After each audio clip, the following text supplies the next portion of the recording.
Jee. Tää on vitun vakavaa hommaa. Yes. Jep, kattokaas nyt kyllä vituttaa. Rupes vähän vituttaa tänä aamuna. Kävi vähän näin sunnuntai-aamuna. Kävi tälle kahvinkeittimelle. Tuli tunni täytet varmaa. Kattokaas mitä tälle kävi. Tolle tälle näin. Jos se näkyy tähän kameraan. Kai se nyt näkyy jotenkin. Halkes toi pohja perkele. Tosta halkes pohja.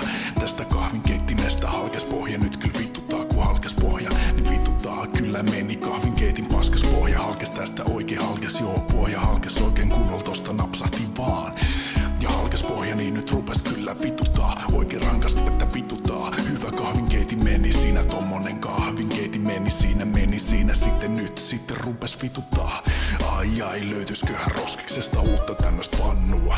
Vai mistä löytys? No kyllä se vituttaa. Mut onneksi mun sattu ole varakahvinkeitin. Tämmönen varakahvinkeitin ku princess. Oikein kunnon kahvinkeitin siinä on. Sitten varakeitin päästä ketteleen. Tällä sitten ravitsevat kahvit. Tällä keittimellä tämmösellä keittimellä keitetään sitten kahvit. Tällä keittimellä tämmösellä keittimellä keitetään sitten kahvit. Taas tänään sitten ravitsevat kahvit. Tulee tämmösellä keittimellä sitten onneksi oli varalla tämmönen muuten kun tää hajos. Niin vituttaa kyllä silti vaikka oli varakeitin niin kyllä vituttaa. Tää oli hyvä keitin, tää oli pirun hyvä kahvinkeitin. Kyllä nyt vituttaa ankarasti juu.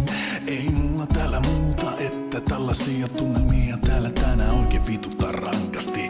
Vituttaa hajos kahvinkeitin, siinä se nyt meni. Siinä se nyt meni. Siinä se nyt meni. Vituttaa.